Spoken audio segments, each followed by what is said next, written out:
Physics, procedural destruction, mayhem, and sheer unadulterated chaotic fun is something that always works well in games. But this is not confined to current gen or indeed even the last few generations. When this subject is ever brought up, one game really pushed the limits at its time of launch.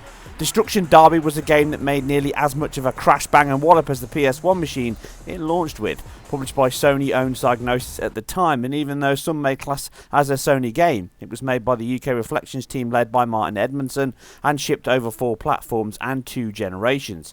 The N64 released by Looking Glass Studios is incredibly bad visually compared to the much older original and epitomises the console blur revision textures that it was famously known for.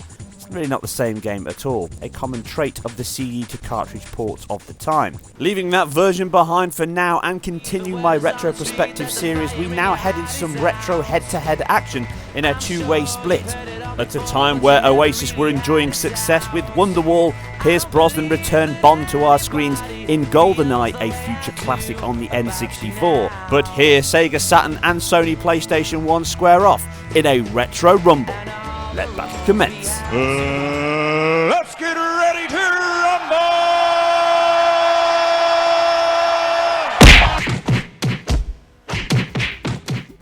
Before we get into the differences, it makes sense to cover the game engine and some of the challenges and achievements the Reflections crew made with their physics-fueled funfair. Incorporating a real-time physics model was a bold move back then, and even though for the time power of PlayStation, it was still a big ask of the hardware. Some of this was mitigated by the use of single wireframe models cloaked in textures for all vehicles, with each car using unique textures to separate them.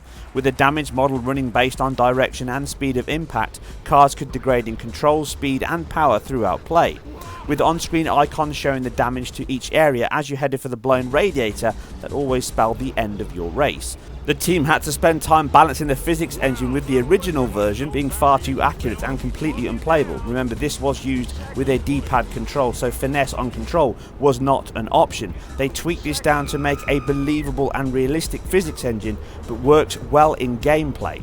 Overall, the game is really a 2D game in a 3D world. Remember, there's no odulation or terrain to worry about. Car impact and velocity is only calculated within a 2D plane, but not height, compression, or even drafting from other cars. This is of course not to say this is simple, but certainly the balance was carefully crafted here to make the game fun and enjoyable, and also creating some of the dynamic action you get regularly in this game. The core aim of the game was to use this to your advantage by causing pilots behind you pushing and shimming through gaps that weren't really there and causing crashes.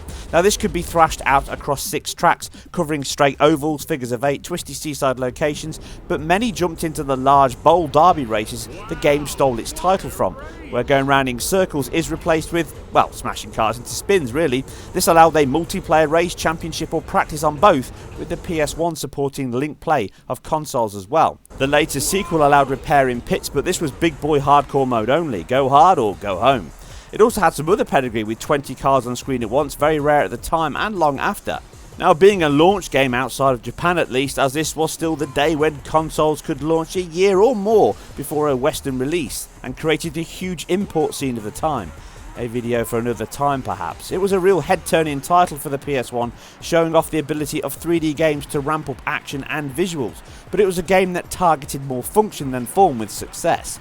Now, the Saturn version was a year later and handled by Perfect Entertainment, but published by Psygnosis in Europe, but SoftBank in Japan and Sega in the US for its troubled Western console release. It's forever in the shadow of Sony and its much cooler, more suave PS1. It had a tough time of it for developers and publishers alike, even more than the Playground supporters of the time. It was a 2-part deal, as Wipeout also made it over from Sony and Nightclubs to the disc tray of Sega's own 32-bit monster, developed by the same team, and publishing deal that I will cover in another video. Sacrifices and changes accompanied the conversion though, and even to the untrained eye, this was not the same game as before. One of the major misconceptions of the Saturn is the console's apparent inability to handle transparency effects in games. This is obviously completely untrue, but as most things, does come from a level of truth. The console was a mishmash of parts, sporting a multitude of processors designed to enhance its visual prowess to compete with the competition. The irony was, Sega led the way at the time with its groundbreaking model boards and its arcade dominance in 3D. Its second and true 32-bit console was not so well equipped. With its intention of being a sprite-pushing beast, it could never push polygons to the same tune. Now, I will cover in my upcoming hardware dissection, but for now, the short story is far more effort, i.e. more coding changes and graft, had to be applied to create the effects possible on the PS1, and transparency effects is one such example. The machine could easily handle them and regularly had them, but like many quirks with the system, it was never as straightforward as it should have been. Managing the VDP1 and VDP2 systems did create some issues which I'll touch on later. For example here, the smoke trails from cars that on PS1 used a transparent particle effect to drift behind the car, blended with both background and geometry. The Saturn makes do with simple sprites that are completely opaque as they emit from the car and animate till their death from the screen. Draw distance was drastically reduced from its PS cousin, as it used its VDP1 processor to draw the polygons and CPU to create the objects and vertices. This was an instant and obvious cutback from the PS1's dedicated geometry creating hardware. The quadrilateral construction method of its polygons on the Saturn could also present its own fair share of issues, but this was something that both machines suffered from, in addition to lacking a depth buffer, also known as a Z buffer, and of course integers for vertices, with floating point being a rare arcade only choice at the time, and obviously Intel's blossoming Pentium brand. Now you can learn more about both machines and more in my upcoming Hardware Dissected explained articles, starting with the Saturn and PS1, but for now this is enough of an overview. This leaves us with the two sparring partners having to deliver a groundbreaking physics-based 3D racing game, and it painted an unequivocal deficit on the Sega hardware in many areas, with performance possibly being its most looming. In a time when many proclaim the dire performance of current games must have never played some of the early generation 3D titles, and this included the Voodoo-powered 3DFX PC titles, and the Saturn release of Destruction Derby was in an oversubscribed club. Now, not all of this is down to the hardware directly, mind.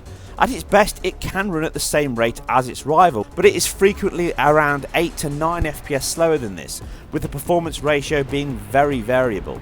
Very often it turns in around 10 FPS less, as you can see on screen. The performance levels of the game's target 30Hz rate or 33 millisecond frame times are missed by both machines on a regular basis, but the Saturn has a clear edge on how far from that mark it lands. Please note, as I've mentioned in my previous videos, the old PAL to NTSC split here remains, and these models run 16.6% slower than its intended rate, giving us the 25 to 30 gap we see here, or 50Hz to 60Hz. I have covered this before, so please check them out in the link to learn more. The gap between the consoles are noted much easier in the destruction sections, as these use the CPUs more than simply calculating the object's view and movement on screen, while much more on the Sega side at least. Now remember, the CPU was still the daddy here at this point for everything, including rendering, geometry, etc. Well, except on the PS1, which was the first consumer hardware to ship with a dedicated chip to handle all this, which you can learn more about in the hardware videos. Now all this equates to the Saturn having to use the CPU for more load at any given time than the PlayStation, and remember, it had two CPUs sharing the same bus, so there is a lot of issues here. And in addition to this, it's also better at handling the images on screen, the PlayStation I mean. This obviously translates to heavier dips with vertex frames along with collision damage and AI, all putting more strain on the Saturn machine. In the more linear and controlled track races, we see a much closer balance and the achievement of its 33 millisecond target, aside the hold for the 25 FPS ceiling here. Now replays can also have dips lower on Saturn, but again these come from the same sections as in gameplay. Now much of this has been down to the shared bus memory and split architecture of the system. The PS1 was not a solid or locked 25, it was pretty damn close, as the average frames and drop metrics show it managed it most of the time. The Saturn is nearly 30% lower than that on average. Now they can both dip to mid-teens, with the PS1 hitting a low of 16 and the Saturn 13, and running the game on a PS3 does remove many of these though, as the emulator has much better hardware to play with. But there are huge differences between the two games. Sadly for Sega, it was not just performance that fared worse, but it also had serious sacrifices on its presentation. As mentioned before, smoke effects changed and no longer used the alpha blending and looked far less impressive. Asset quality and sprites also suffered, with more pixelation on edges with low resolution bitmaps, but even worse was the massive reduction in draw distance, and pop-up was incredibly bad on the Saturn. Both machines suffered from vertex popping and depth fighting issues, and clipping boolean, causing objects close to each other fighting each other over frame dominance. It's later referred to as Z fighting, but due to both machines lacking it, not really that here. And like I say, this isn't really depth issues as you would know them now. Now, scenery simply disappeared when a few feet away from the car, or popped in at the same point as you raced on the Saturn. Even the very small and short arena sections saw the same issues, with PS1 seemingly only culling when not within the viewport, as the Saturn simply tore down huge seating areas, crowds in an instant from view. Even mountains were not safe from the VDP wrecking ball. Now, other issues arose with the game's background areas using a scaling texture or sprite to create the floor, with obvious view and depth issues, leaving it out of line in all directions on accuracy and velocity as it was scaled and rotated by the VDP2. Within tracks or arenas, the Saturn, like the PS1, did use a texture map plane that moved within the same 3D world more accurately, a clear benefit from the PS1's dedicated hardware using this throughout the game. Now, in terms of a head-to-head, it was a complete and utter whitewash, leaving even the most die-hard fans clear of the chasm between both versions here. And it went on from this. Light effects were missing from night tracks, no lighting effects at all. The texture wrapping distortion was much worse on the Saturn than the PS1, and obviously with the split in VDP's frame buffer techniques on the Saturn to the PS1, therefore it wasn't as viable on the Saturn to just simply mirror the frame buffer on the trackside screen as you raced. The list of omissions and sacrifices on the game does almost make it feel like a generational leap on the PS1. And this is compared to a machine that came out at exactly the same time, and actually just ever so slightly behind the Sega Saturn. It really was not a great time to be a Sega owner.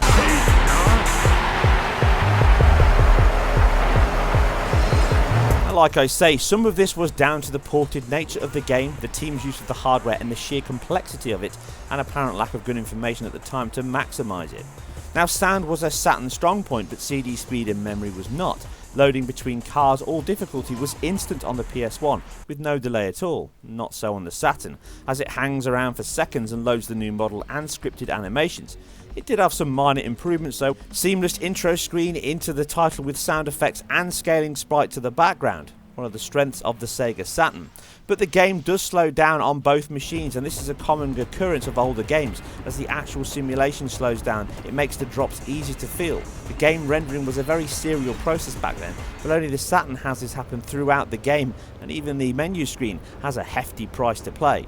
But overall, the game on the Saturn did feel slower, even when it was running at 25 frames per second. The engine's update velocity was never as smooth. Now, not all games and titles suffered to this degree, and fundamentally you had the same experience, physics, and a close enough visual package for Sega players to enjoy. But it was clear that it was a battle, an uphill one, and any team would have to work hard and change large portions of its code to best utilise the unique benefits of the other 32-bit machine. It was a learning curve that took even the best in AM2 and 3 time to get used to, but Sega did fix this with its Sega Sports titles, or at least improve it and improve the quality and pop-in, and we saw other titles from Ubisoft also employ better techniques and tricks to better utilise the 2D 3D split of the Saturn to deliver the 3D racing games and the frame rates that we expected. 50Hz was not uncommon in a lot of 3D games on the Saturn with this delicate balance of display. But did they manage a better job with its second title in Wipeout that launched Sony headlong into the heads and hearts of many, in addition to many a nightclub with this game and its hardcore acid soundtrack? Find out in my next retro head-to-head as we turn on the magnetic fields and don our speed boots.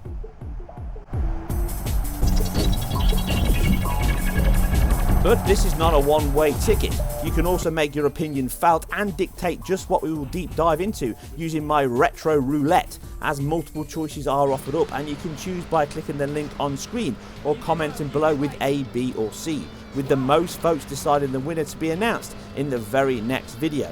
So spin the wheel.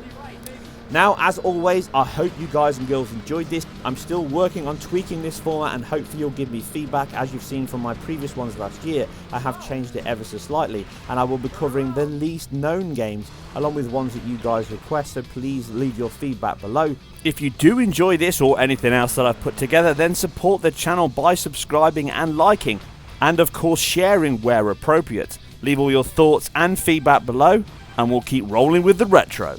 I'll see you on the next one.